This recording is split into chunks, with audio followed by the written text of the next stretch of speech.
Hey everybody, welcome back to another history video. Today we are going to be talking about the Spanish Civil War, and I will give you a big heads up, it's crazy.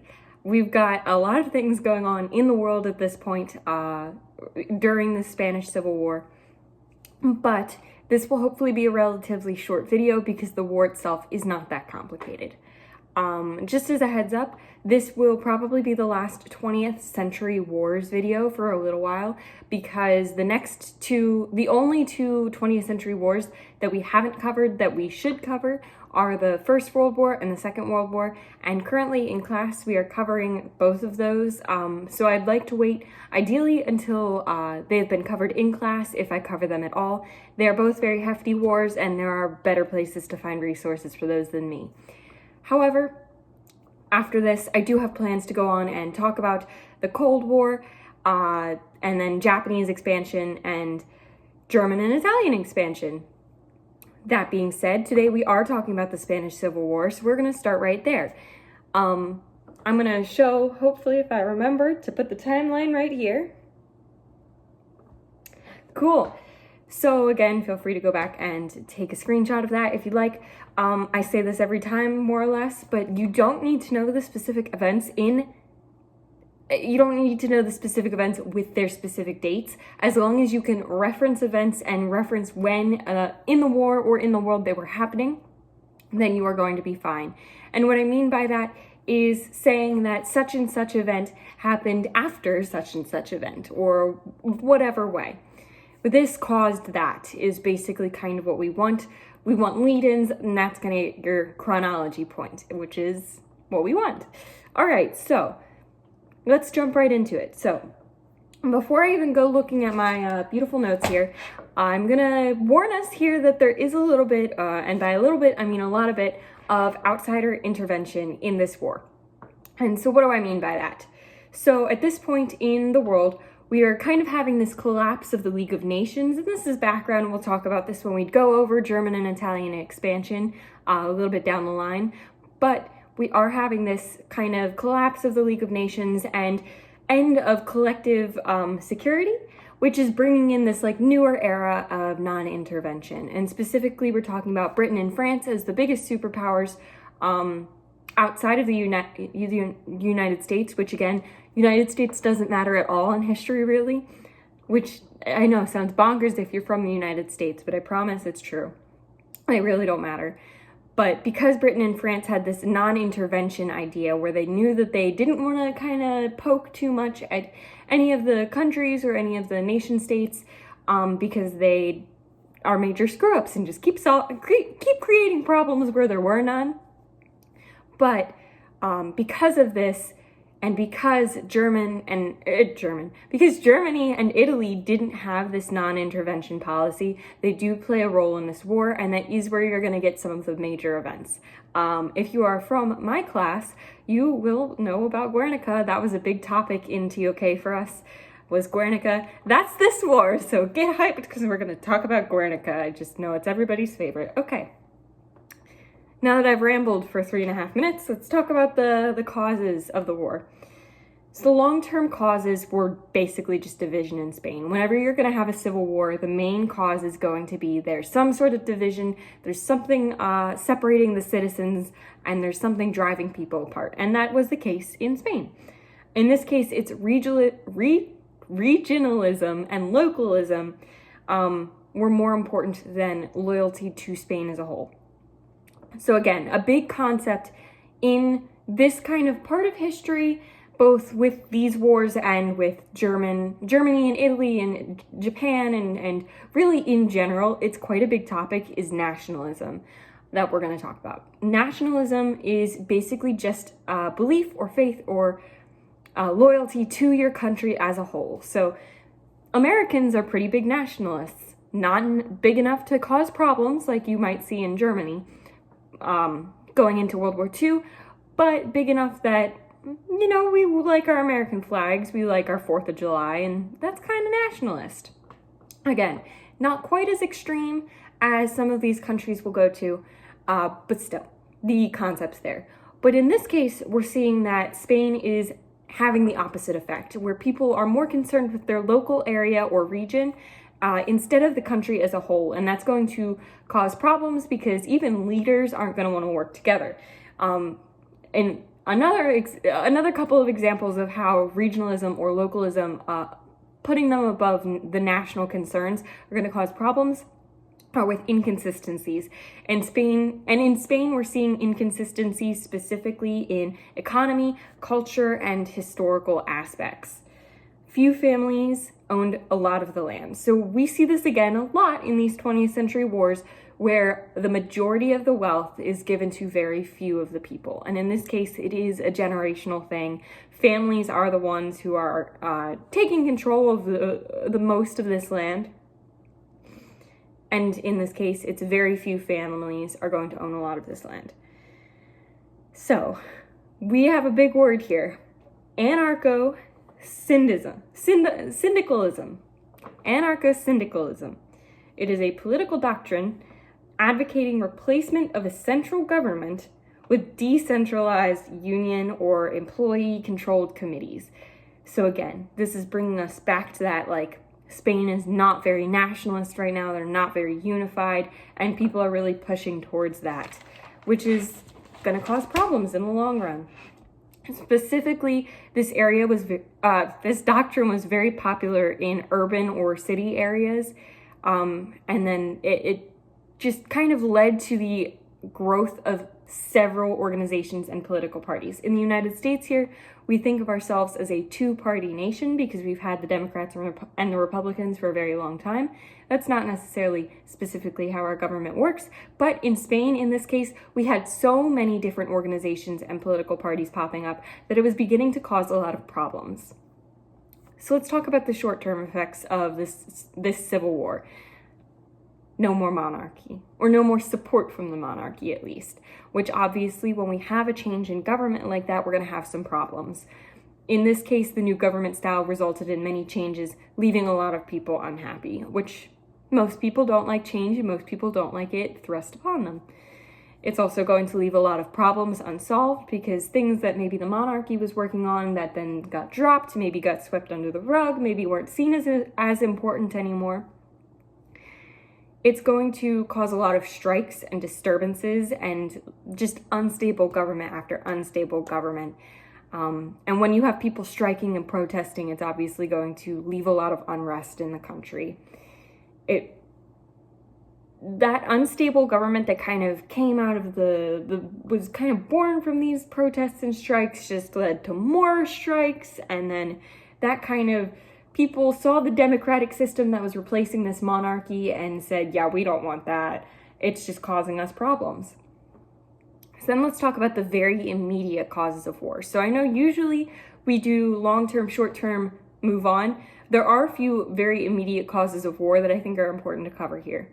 So there's a lot of conservative governments, one after another. And then right before the start of this civil war, we have a liberal government take place, which if you didn't know, I'm going to use very stereotypical wording here, and I don't need to think everybody's like this here in the United States, but just to give us an idea, if you need a refresher of what conservative versus liberal means, you can think in your head of someone who's conservative as like a white woman who wears turtlenecks up to here and she's very old-fashioned, she's very conservative, whereas a liberal woman might have a pixie cut and pink hair and piercings and she's very fashion-forward, right?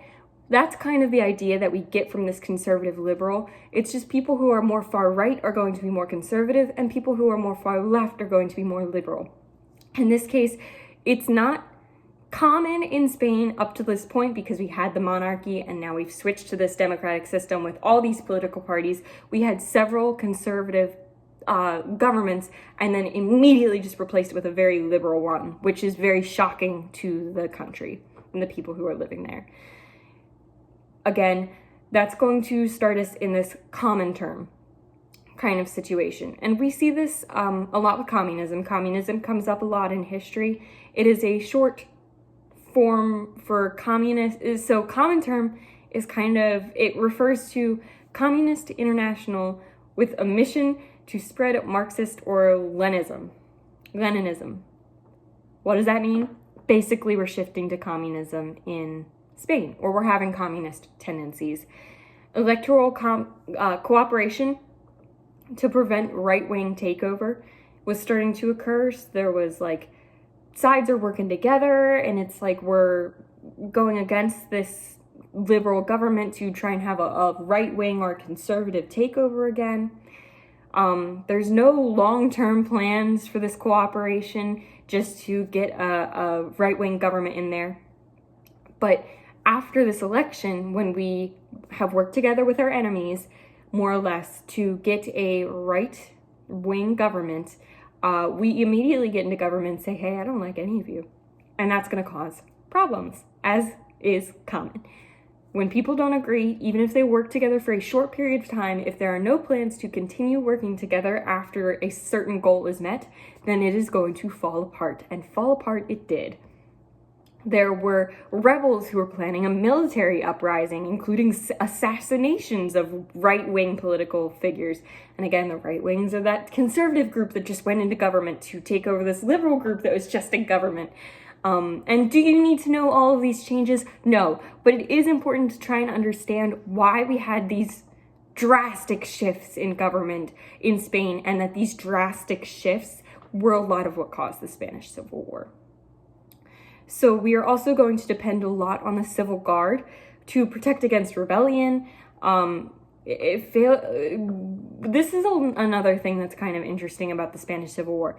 These guards were protecting against rebellions, right? Trying to prevent rebellion. However, in several places, these guards were working with the rebels. So they were doing the opposite of their job. Again, no loyalty anywhere is really causing a lot of problems. There were local leaders who were being executed. There were new area, and then they'd take over that area with nationalists, who again were more for Spain as a whole. We had government maintain control, accepting help from non-government organizations. The government was asking help specifically to help maintain the army in places where the army was like siding with these rebels. So again, just issues all over the board. Now let's talk about our combatants. There are several groups at play, and almost all of them are in Spain. Because again, Civil War. We're not against two countries anymore. We're against different groups in Spain. So the first group are going to be the Republicans. There are going to be elements of the military that are loyal to the government. They're going to be given weapons by the government, however reluctantly. They're going to be volunteers.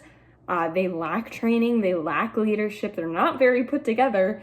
Command was chaotic and fragmented and confusing and contradictory, and so the Republicans, while they kind of had some support from the government, they were a hot mess. They had disjointed political practices, they had localism issues, it was not good. So then we have the Nationalists. The Nationalists were military units that had rebelled. They were volunteers from right-wing organizations. They used a lot of conscription, which again is like kind of taking people who might not want to be a part of war but need to be a part of war and plucking them and saying, hey, congrats, you're in the war now. And nobody likes that. Nobody wants that. And so it was not a good situation. They were supported by the Catholic Church. And do you really need to know that? No, but it's kind of an interesting way to remember who the Nationalists were supported by was the Catholic Church. They also, interesting factoid, had more uniforms than the Republicans, despite being like rebelled guards and volunteers. The more you know.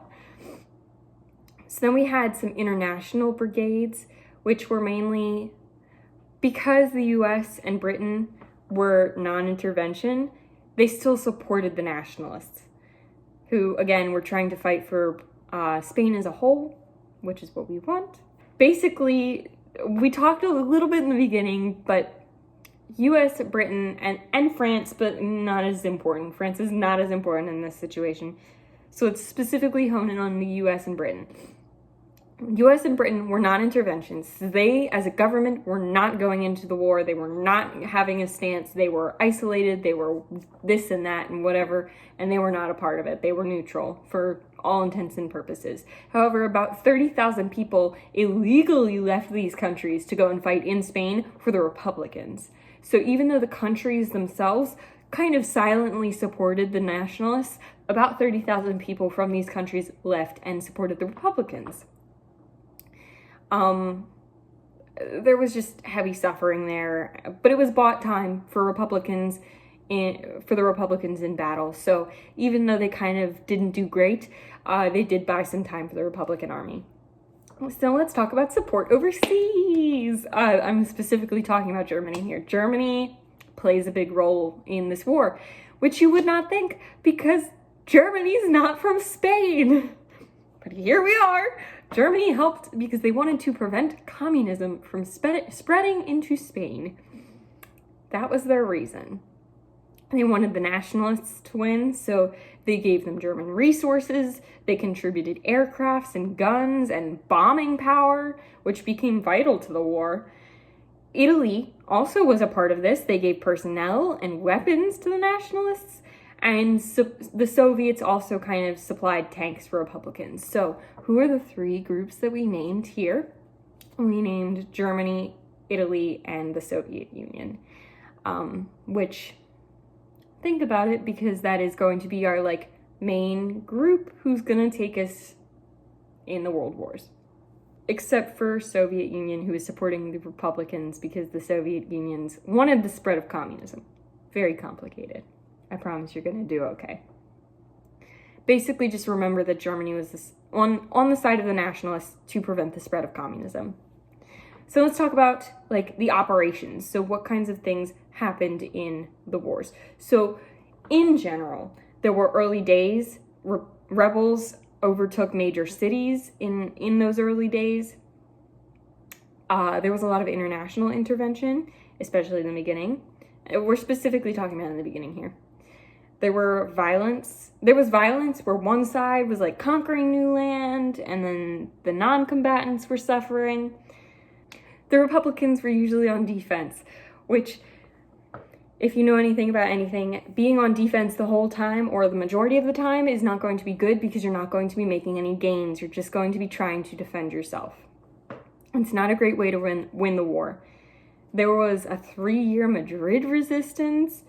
And then Republicans were shooting at each other and making organization even more difficult. They were just not organized in any sense of the word, and they just made it more difficult for themselves.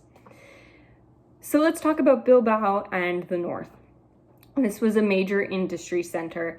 It was a geographic location that gave nationalists an advantage, and aerial bombardment wasn't as much of an issue. It wasn't really a concern to try and defend against. So that's kind of the nationalists were able to take ahead there. So let's talk about Guernica. Again, if you were in my TOK class, the year of 2021 to 2022, we talked about Guernica.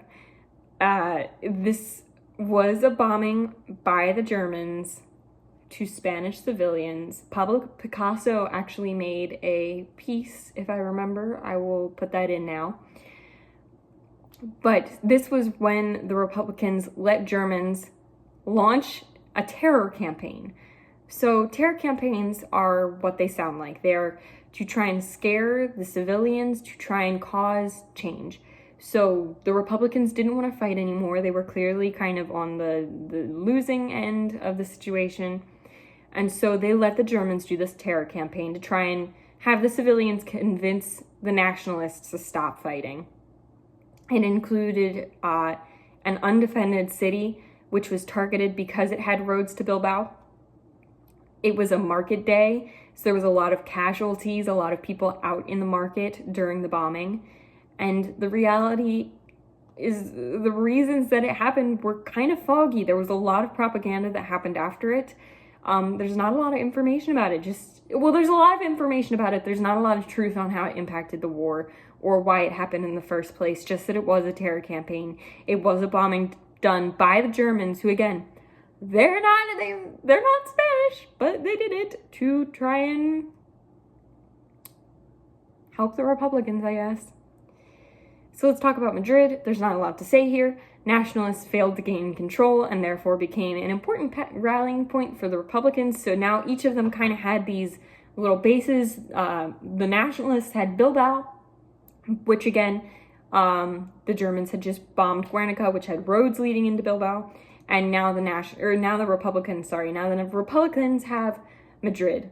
Jarama, with a J, Jarama, was a nationalist attempt to cut Madrid off. So again, cutting each other off.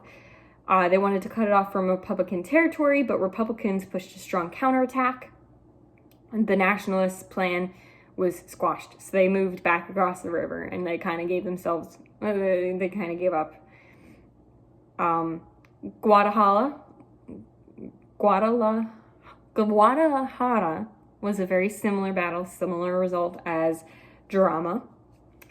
And then let's talk about the Ebro offensive.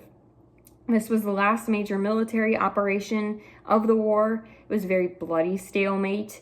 After bombing from nationalist side, the Republicans had gained new land, and the Republicans suffered some losses, but they weren't able to really. The effects were that the Republicans ended up losing because they were no longer, we've talked about this, like, they were a hot mess. They didn't have any central control. They didn't have any raw materials. There was infighting. There was forced defensive positions exclusively, basically. They didn't really use their international aid that they got very well. And they were just kind of learning as they went along. It was kind of a mess for them. It was also a very bloody war. There was a lot of physical destruction to, like, the infrastructure, the land, the buildings. It can be seen as a dress rehearsal for World War II. And what I mean by that is it's a lot of the same major powers at play. We talked about Germany, we talked about Italy, we talked about the Soviet Union, we talked about the United States, we talked about Britain, we kind of mentioned France. Spain's there, obviously. It's kind of a dress rehearsal for World War II. We're going to see a lot of similar tactics, not similar outcomes in the sense that who wins, who loses, but similar outcomes in that it was a very bloody war. And then France was like, hey, fascism. And that's where we're going to end off today. I hope you learned something. That's it. I'll see you in the next one.